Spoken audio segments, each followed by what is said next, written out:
c'est pour parler des vidéos qui vont venir, mais c'est bien entendu pour vous parler du prochain film, l'ère de Darkseid. Quelqu'un d'aussi célèbre qu'elle ne pouvait pas s'y cacher aussi longtemps. Attends, je vais refaire. Mais il n'en a pas... Je recommence. Avec Darkseid à sa tête. Avec Darkseid à sa tête. Ah, c'est Lego, donc en fait tu peux mettre un peu n'importe quoi que ça soit. C'est chaud, putain.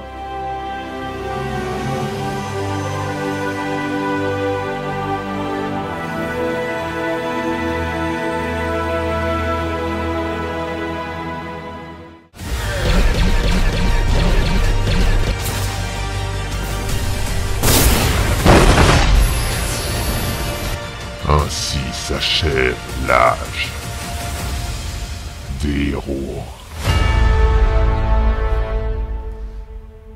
L'idée initiale pour l'ère de Darkseid, elle est arrivée très tôt. J'ai commencé à écrire du coup l'Odyssée du Mal dans la première moitié de l'année 2019. Et en juillet 2019, très vite, j'ai eu l'idée de non pas rester à un seul film dans l'univers de Justice League, mais de carrément faire une trilogie. J'ai eu en une seule fois l'idée d'un Justice League 2 et 3. L'ère de Darkseid et Rédemption me sont vraiment venus en tête en même temps. Il n'y a pas eu d'abord l'un, ensuite l'autre. Les deux me sont apparus en même temps. Et j'ai développé l'histoire des deux en même temps. C'est vraiment en juillet 2019 où j'ai repensé à l'idée et si la scène post-générique de l'Odyssée du Mal c'était Darkseid à Apocalypse. Et une fois que cette idée était placée, c'était qu'est-ce qu'on peut raconter comme histoire avec Darkseid et la Ligue.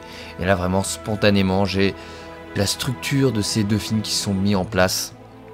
Vraiment spontanément, ça m'est venu comme ça. Et une fois que j'avais cette idée, j'arrivais pas à m'en défaire. Parce que sur le moment, je pensais pas que j'allais pouvoir le faire. Je pensais pas que j'allais pouvoir vraiment faire un Justice League 2 et 3. Faire l'Odyssée du Mal était déjà peu probable à l'époque. Donc carrément faire la trilogie, ça me semblait peu probable. Mais j'aimais beaucoup les idées que j'avais. Du coup, je me suis dit, je pose ça quelque part. On sait jamais. Et il se trouve qu'à force d'y penser, à force de rassembler des idées, bah ouais, j'ai pas pu y résister. J'ai commencé à vraiment écrire un scénario. Vraiment, tout est né pendant cet été 2019. Donc, vraiment, pendant que j'écrivais l'Odyssée du Mal, pendant que vraiment j'écrivais le script de l'Odyssée du Mal, je développais l'histoire, la structure de l'ère de Darkseid et de Rédemption. Donc, c'est ce qui m'a permis vraiment de donner un peu d'unité dans cette trilogie, c'est que j'ai développé les trois plus ou moins ensemble.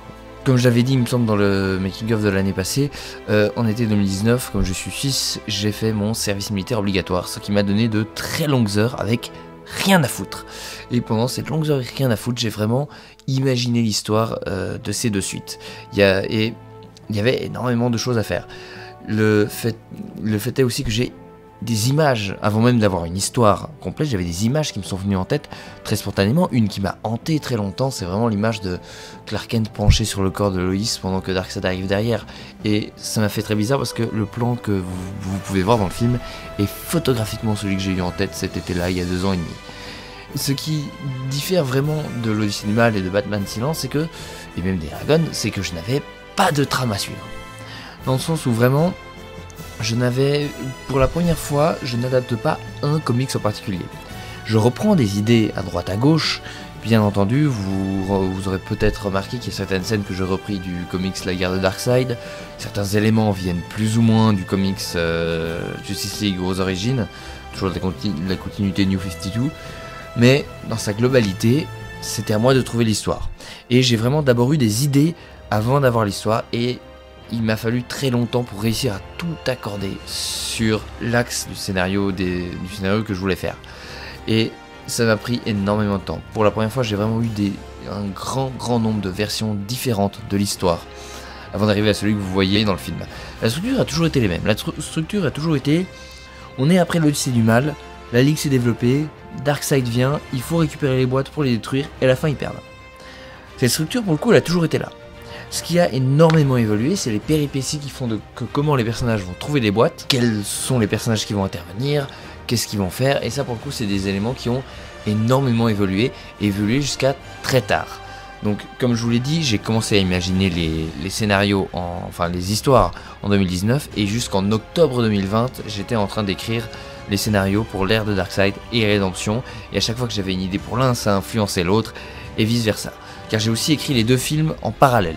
Là aussi, il n'y a pas eu d'abord un, ensuite l'autre, j'ai vraiment eu les 2 histoires en parallèle que j'ai écrites. Sachez que le script a pas mal évolué, qu'il y a des personnages qui sont rajoutés au dernier moment, personnages qui devaient être là mais finalement ils ne le sont pas. Pour vous donner un exemple comme ça, le personnage de Sarah Charles est venu assez tard. Elle ne devait pas être de retour dans ce film, mais vraiment en bossant sur l'Odyssée du Mal, en bossant avec Manon aussi au doublage, je me suis vraiment rendu compte que ce serait extrêmement dommage de ne pas la faire revenir, et ça m'a permis d'augmenter encore l'arc de Cyborg dans le film. Donc voilà. Un autre exemple que je peux vous donner, c'est par exemple la ville de Starling. Dans les premières versions du script, la bataille finale, ça devait se dérouler à Boston. Et en fait, je me suis dit, pourquoi pas en fait déplacer du coup de la bataille finale à Starling City. Et c'est vraiment un truc que je me suis dit pendant que j'écrivais le film. Donc j'étais mi-parcours de l'écriture, je pense que ça s'est décidé. En fait, ça m'a paru mieux pour pas mal de raisons. Déjà, ça me permettait d'économiser une ville. Ça permettait en fait aussi de resserrer l'intrigue à l'univers DC Comics, et ça permettait aussi de toucher plus personnellement Oliver Queen s'il voyait que sa propre ville était détruite. Puis ça correspondait mieux, je trouvais. Mais du coup, fallait introduire le fait que les Star Labs se trouvaient à Starling City. C'est pour ça que j'ai changé. Justement, j'étais en train de monter l'Odyssée du Mal quand j'ai décidé ça. Du coup, j'ai rajouté le petit panneau de texte quand on arrive au Star Labs qui dit c'est à Starling City. Donc voilà, c'est un des changements que j'ai fait un peu. Je ne vais pas dire au dernier moment, mais que j'ai fait en cours de route. C'est un exemple parmi d'autres, mais les scénarios ont énormément évolué. De ce fait, j'ai jamais pris autant de temps à écrire des scénarios.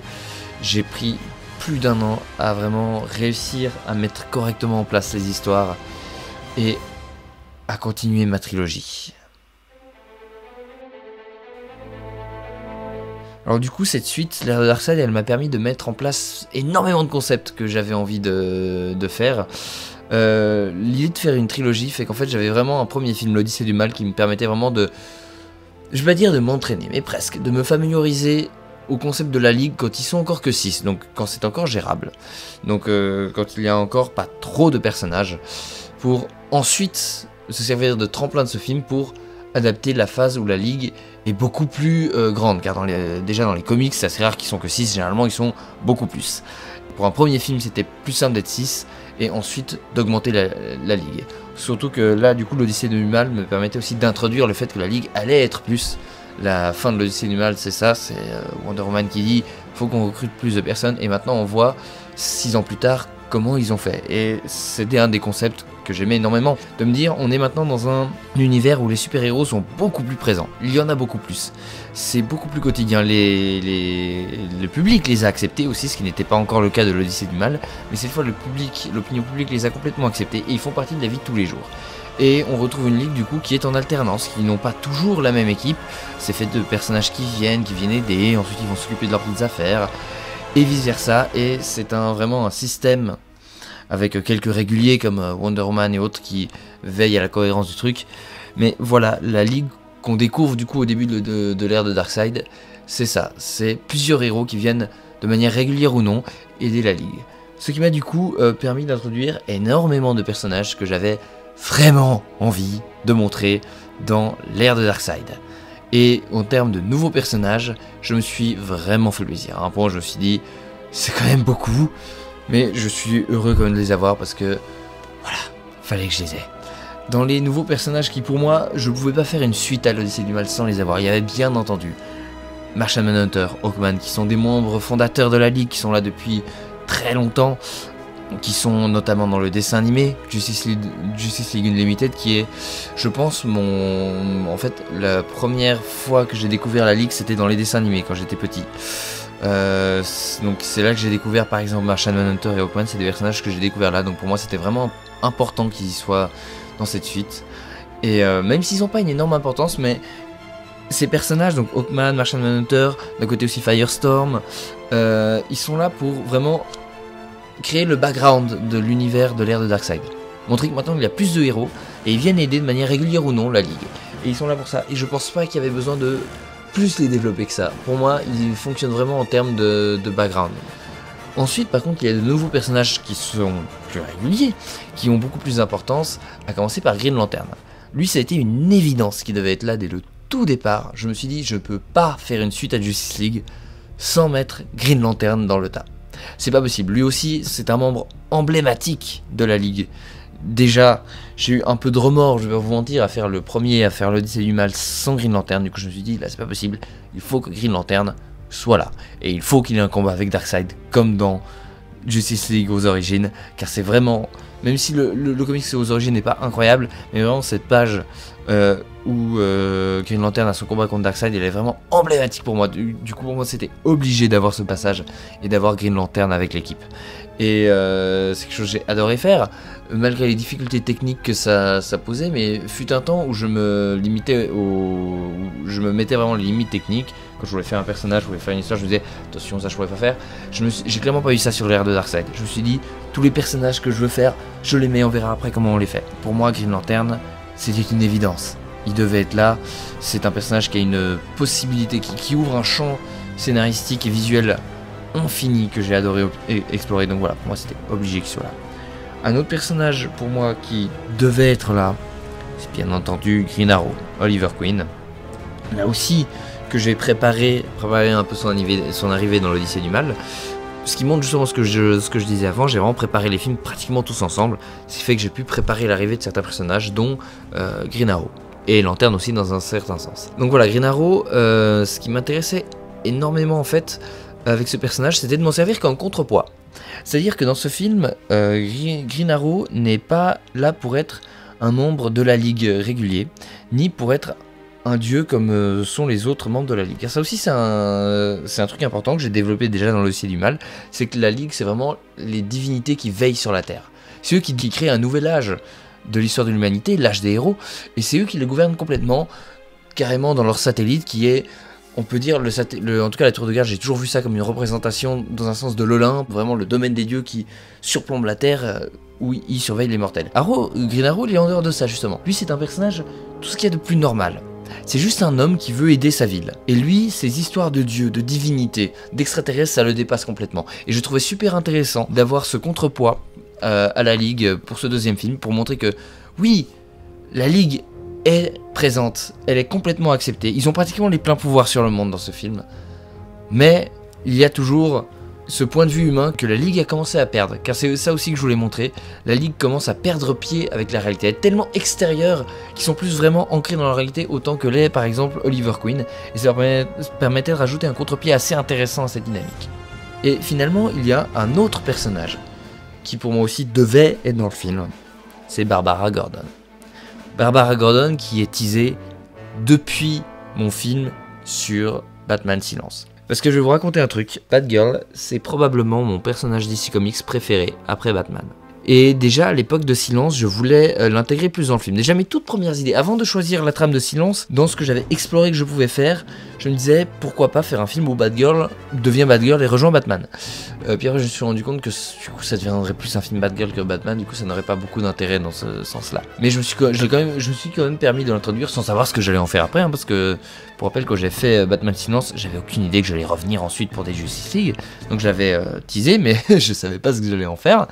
Ensuite j'ai fait l'Odyssée du Mal, elle n'avait pas sa place dans l'histoire là aussi, mais je savais que si continuait dans l'univers DC Comics, fallait qu'elle arrive à un moment. Et forcément quand j'ai commencé l'ère de Darkseid, très vite je me suis dit let's go, c'est l'occasion, on va mettre Batgirl.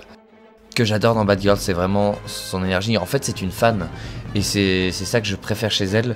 C'est vraiment un personnage qui a grandi avec les histoires de Batman, avec l'exemple de Batman, et qui décide de faire comme lui. Et là où je trouve que c'était vraiment le parfait moment pour introduire Batgirl dans mon univers, c'est que après la mort de Bruce Wayne, on est vraiment à un moment où sa mort a inspiré plein d'autres personnes à suivre son exemple, dont Batgirl entre autres. Je trouvais qu'elle représentait parfaitement l'héritage que Bruce Wayne a laissé derrière lui, et que elle, entre autres avec Grayson aussi, continue de faire vivre. Et c'est pour ça que je trouvais intéressant de la voir. Ça, puis aussi que juste j'adore Batgirl, et que du coup c'était un plaisir monumental de pouvoir la voir dans le film, que je pense à 100 étant donné qu'elle a énormément aussi d'histoires en parallèle de l'histoire principale, peut-être trop. Moi aussi je me suis même pas questionné en fait, quand j'ai commencé à écrire toute la storyline de Batgirl et Gordon, pour moi ça devait être là. C'était juste tellement cohérent avec ce que j'avais déjà fait dans Silence et l'Odyssée du Mal que pour moi c'était cohérent de continuer l'histoire de Batgirl par ce prisme-là, même si ça s'éloignait un petit peu de l'histoire principale avec Darkseid. Pour moi ça devait être là, car l'ère de Darkseid c'est pas simplement un film pour montrer la Ligue contre Darkseid. C'est vraiment un film pour montrer l'univers d'ici et son évolution après l'Odyssée du Mal. Tout ce qui s'y passe. C'était vraiment ça le but avec ce film. Plus que simplement montrer la Ligue s'affronter avec Darkseid, c'était vraiment montrer tout ce qui s'y passait. Et en ce sens-là, Batgirl avait 100% sa place. En plus des nouveaux personnages, il y a encore bien entendu tous ceux qui reviennent, qui ont chacun leur histoire.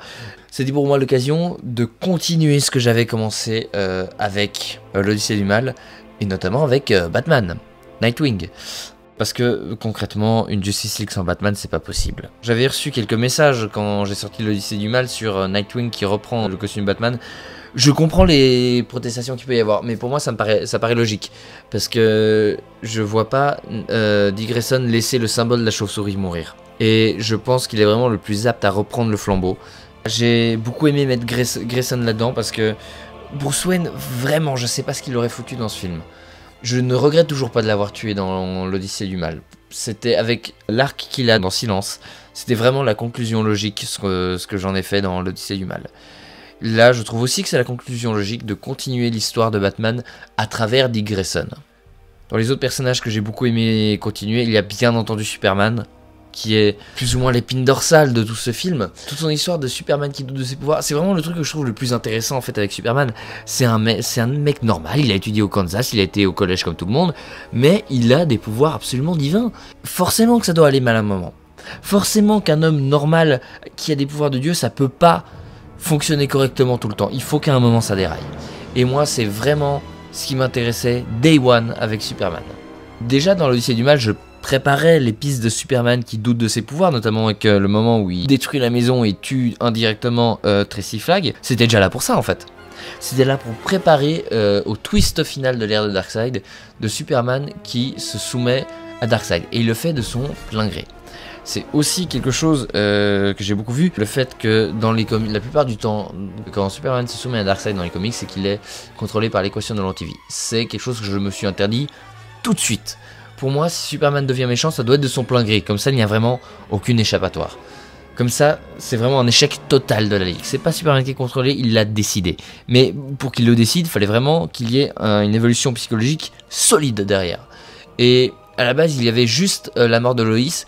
Et vraiment, je me disais, c'est trop soudain. Du coup, en y réfléchissant, je me suis dit, allez, on va buter la maman aussi au milieu. Et comme ça, cette accumulation de personnages que Superman n'a pas été capable de sauver, ça cause vraiment ce basculement et ce fait qu'il devient finalement réceptif au discours de Darkseid. Bien entendu que s'il réfléchit 2 secondes, c'est débile ce qu'il fait, mais faut pas oublier que c'est un humain normal et que à ce moment-là, il a été tellement fragilisé par tellement d'épreuves qu'il ne distingue plus ce qui est bien ou qui est mal, et que surtout la réalité dans laquelle il vit, où Loïs et Martha sont mortes, est tellement horrible que quelqu'un lui propose une alternative, lui propose de régler ses problèmes pour d'autres personnes, il le fait. Et une fois qu'il le fait, c'est trop tard. Et il n'a plus d'autre solution que de suivre la voie qu'il a ouverte dans son chagrin. C'était vraiment ça que je voulais faire avec cette suite. J'aurais pas eu cette histoire-là, je n'aurais pas fait de suite à l'Odyssée du Mal, je pense. Et pour ce qui est en fait de l'histoire globale de la Ligue, bah, c'est d'échouer en fait dans ce film. Pendant 7 ans, la Ligue était là, la Ligue a gouverné le monde entre guillemets, mais c'est presque ça. La Ligue était vraiment des dieux qui veillaient sur le monde, mais il y avait forcément un moment où ce système allait montrer ses limites, allait se casser la gueule, et notamment qu'est-ce qui se passe quand ils sont incapables de se coordonner suffisamment pour endiguer une invasion, et surtout quand ils sont incapables de réagir assez vite, et quand ils sont incapables de mettre de côté leur côté humain, et quand leur côté humain ressort plutôt, et cause la catastrophe qui arrive à la fin. Et c'était ça que je voulais faire, et qui du coup continuera encore dans Rédemption. Mais ça, ce sera pour une autre fois.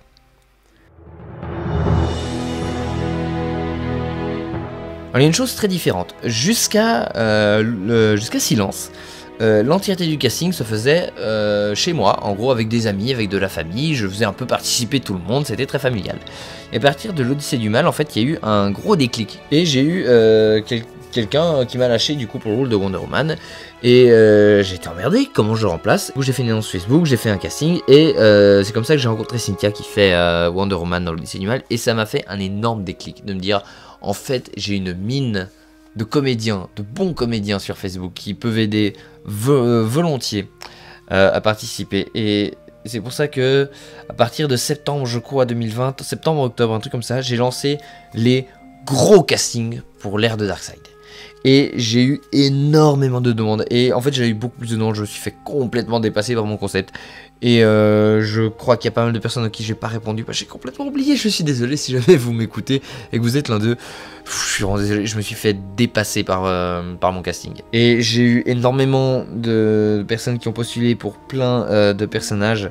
Et voilà, finalement, j'ai choisi les personnes qui me convenait le plus. Il y avait différents critères pour chaque personnage. Pour Batgirl. Alors Batgirl par contre c'était particulier parce qu'elle avait déjà été castée une première fois.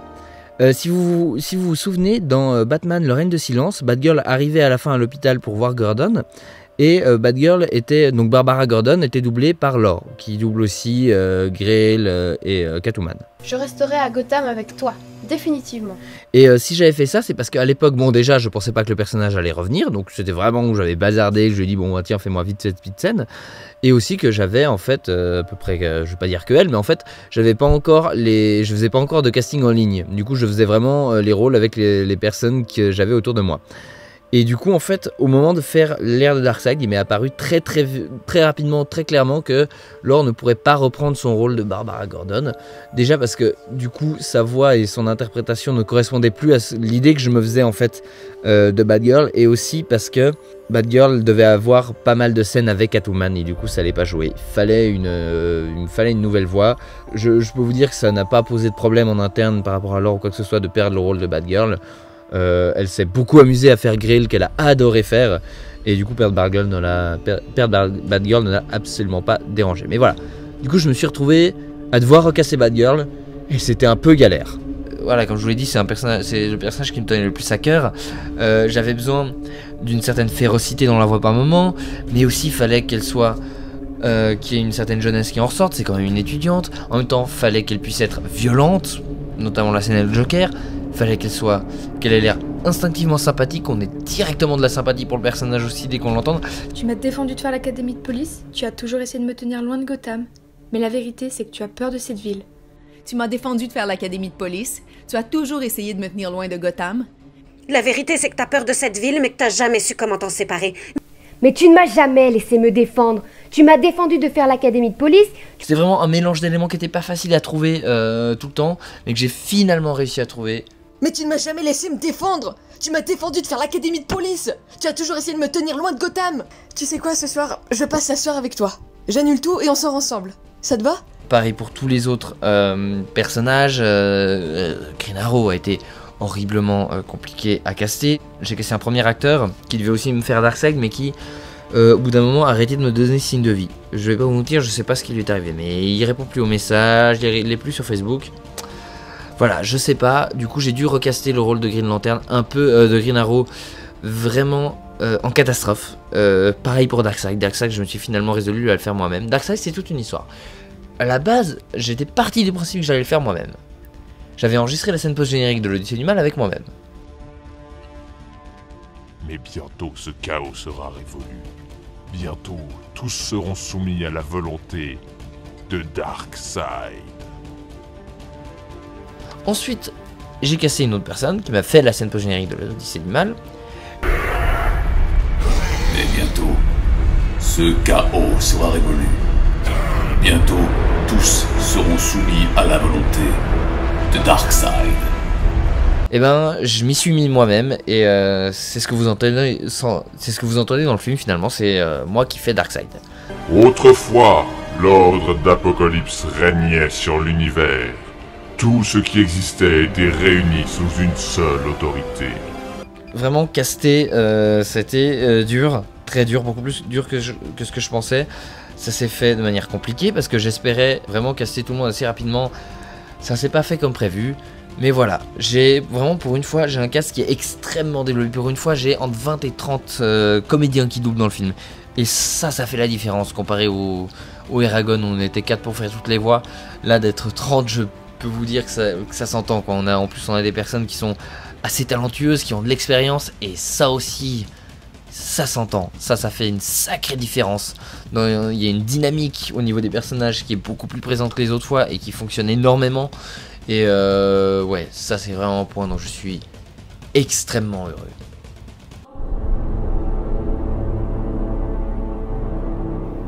Et bien entendu, dans cette suite, l'élément principal qu'il fallait développer, c'est bien entendu la menace. J'ai eu David Greaves dans l'Odyssée du Mal, c'était un personnage inconnu, j'ai pu en faire un peu ce que j'en voulais. Ce qui était super sympa, mais je savais que je pouvais pas continuer dans l'univers de Justice League sans un jour m'attaquer à la maman de tous les méchants, à Darkseid. Forcément, il y a une iconographie autour de Darkseid qui vraiment marque à la première image, qui te reste en tête. Moi, ça m'avait vraiment marqué ces images de Darkseid. C'est pour ça que je me suis dit, si je fais une suite à Justice League, il faut qu'il y ait Darkseid. Ensuite, toute la question était de, ok, j'ai ce grand méchant qui est iconographiquement très fort, mais qu'est-ce que j'en fais idéologiquement? Et ça par contre c'était un tout autre défi. Comment je me retrouve à traiter un méchant qui, basiquement, son principal trait de caractère, c'est qu'il est grand, il est balèze et il pète tout. Ok, d'accord, c'est très bien. Comment j'en fais un personnage de film maintenant? Encore une fois, quand j'ai commencé à développer l'ère de Darkseid, c'était en 2019, donc Avengers Endgame venait de sortir. Donc on était encore dans la hype de Thanos et tout ça. Et du coup, forcément, mon premier réflexe avec Darkseid, c'était de me dire, je vais le traiter un peu comme Thanos. Donc, je vais essayer de lui créer une backstory, un truc pour justifier ce qu'il fait et tout. Mais en fait, je me suis rendu compte que ça jouait pas en fait. J'arrive pas à dire si c'est juste moi ou si c'est le personnage, mais ça ne fonctionnait pas. Ils sont vraiment super bien démerdés avec Thanos, et j'ai très vite senti que j'arriverais pas à faire pareil. Du coup, j'ai complètement retourné le truc. Je me suis dit, ok, essayer de rendre le personnage rationnel, c'est foncer dans le mur. Surtout avec un personnage comme Darkseid qui inspire le mal directement. Je me suis dit, eh bien on va le traiter comme ça, on va le traiter comme le mal absolu. On peut pas le comprendre, on peut pas le raisonner, il est juste là et maintenant faut comprendre.